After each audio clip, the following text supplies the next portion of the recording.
क्या किसी भी विद्यार्थी की प्रतिभा का आकलन उसके मार्कशीट पर लाए गए अंकों के आधार पर किया जाना चाहिए? क्या किताबी ज्ञान प्राप्त करना ही शिक्षा का आधार है? शिक्षा एक व्यवसाय और शिक्षक एक प्रोफेशन बनता जा रहा है आज के लोगों के लिए। क्यों उच्च शिक्षा प्राप्त करने के बाद भी आज के युवाओं में है संस्कारों का अभाव? नमस्कार साथियों, मैं ज्योति तिवारी और आज की वीडियो में हम यही जानने की कोशिश करेंगे कि कैसी होनी चाहिए एक विद्यार्थी की दिनचर्या। तो चलिए देखते हैं। साथियों, आज किसी भी विद्यार्थी की प्रतिभा का आकलन उसके ज्ञान से नहीं अपितु परीक्षा में उसके द्वारा लाए गए प्रतिशत के आधार पर होता है। यह प्रश्न विचारणीय है कि शिक्षा का अर्थ केवल डिग्री प्राप्त करना है।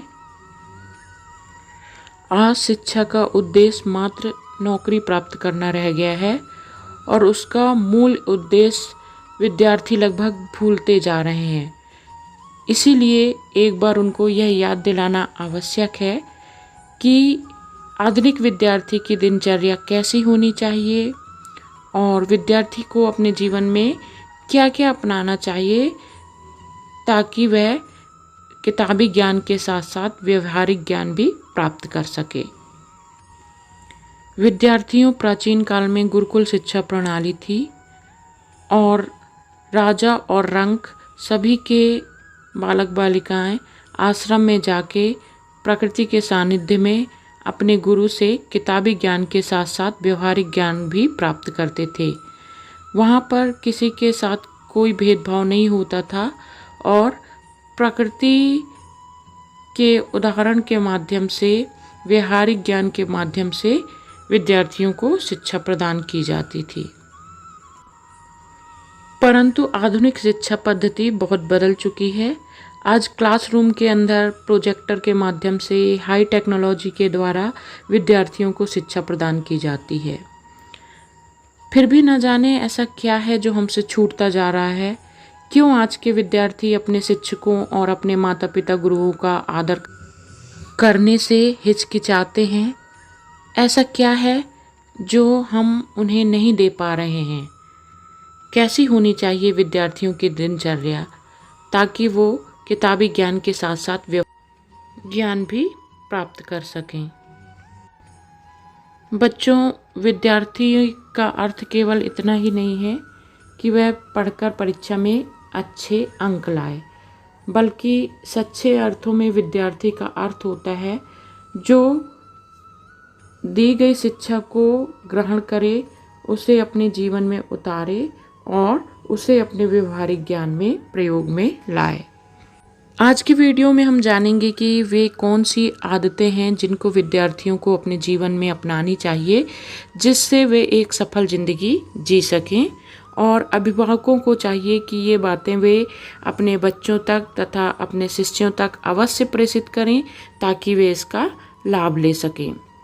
तो चलिए जानते हैं ऐसी कौन सी पहली बात है जिसको विद्यार्थियों को अपने जीवन में उतारनी चाहिए। विद्यार्थी जीवन का बहुत अधिक महत्व होता है और उसका प्रभाव पूरे जीवन में पड़ता है।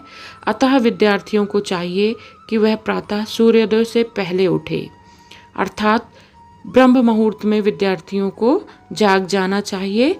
ब्रह्म मुहूर्त मतलब सूरज के निकलने से पहले, क्योंकि उस समय विद्यार्थी जो भी याद करता है, जो भी कार्य करता है, वह उसको पूरे दिन और जीवन पर्यंत याद रहता है। अतः विद्यार्थियों को ब्रह्म मुहूर्त में उठकर विद्या का अध्ययन करना चाहिए।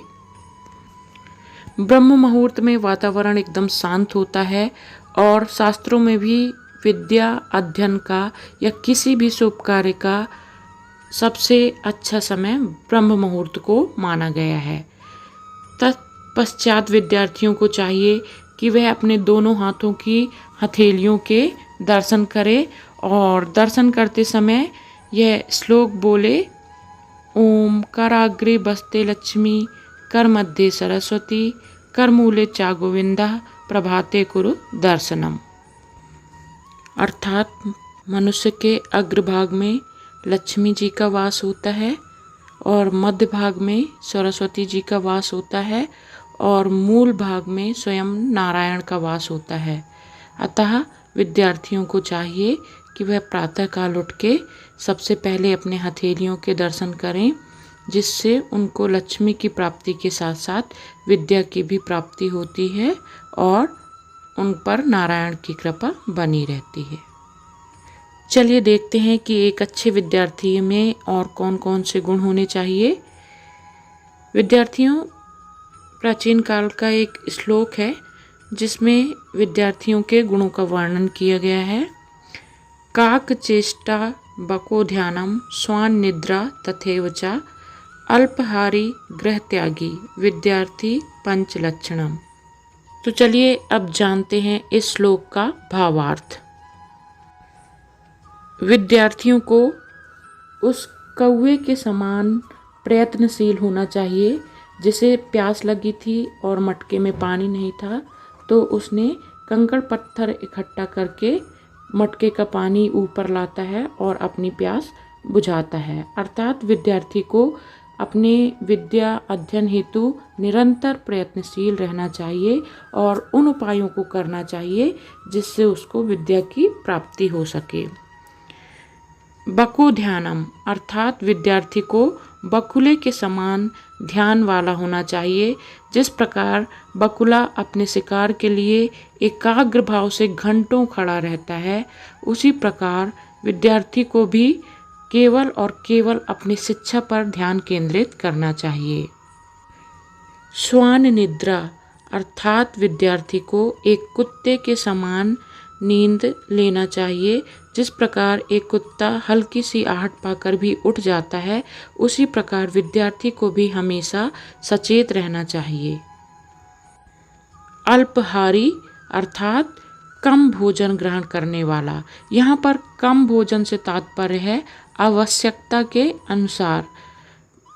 ये नहीं कि बहुत ज़्यादा खाना खा लिया, क्योंकि अधिक भोजन हमारे शरीर में अनेक विकृतियों को पैदा करता है। जैसे अगर हम अधिक भोजन कर लेते हैं तो फिर हमारा पढ़ने में मन नहीं लगता, आलस आता है और मोटापा बढ़ता है। इसीलिए विद्यार्थी को अल्पाहारी अर्थात कम भोजन करने वाला होना चाहिए। और गृह त्यागी अर्थात विद्या अध्ययन के लिए यदि विद्यार्थी को अपने घर का त्याग भी करना चाहिए तो उसे अपने घर का त्याग कर देना चाहिए, क्योंकि घर के आरामदायक माहौल में वह व्यवहारिक ज्ञान उतने अच्छे से प्राप्त नहीं कर सकता। तो ये तो थे विद्यार्थी के 5 लक्षण जिनको आज के विद्यार्थी को अवश्य अपनाने चाहिए। और तीसरी लेकिन आखिरी बात जो कि विद्यार्थी को अपने जीवन में अपनानी चाहिए, विद्यार्थियों सुबह उठकर या कहीं से आते जाते समय या किसी भी काम को शुरू करने से पहले अपने से बड़ों अर्थात अपने माता पिता व गुरुजनों को प्रणाम अवश्य करें। आजकल के विद्यार्थी अपने से बड़ों को, शिक्षकों को भी हाय हेलो करते हैं और प्रणाम करने में शर्मिंदगी महसूस करते हैं, परंतु क्या आपको पता है प्रणाम करने का भी एक वैज्ञानिक महत्व है। जब हम किसी के पैर छूते हैं तो उस व्यक्ति की जो सकारात्मक ऊर्जा होती है और उसके जो अच्छे पुण्य कर्म होते हैं, वह सकारात्मक ऊर्जा आशीर्वाद के रूप में और उसके पैरों को छूने से वह हमारे अंदर प्रवेश कर जाती है। अतः हमें अपने से बड़ों को हाय हेलो नहीं अपितु प्रणाम करना चाहिए। हम पैर उन्हीं के छूते हैं जो सम्मान के योग्य होते हैं और अपने से बड़े होते हैं।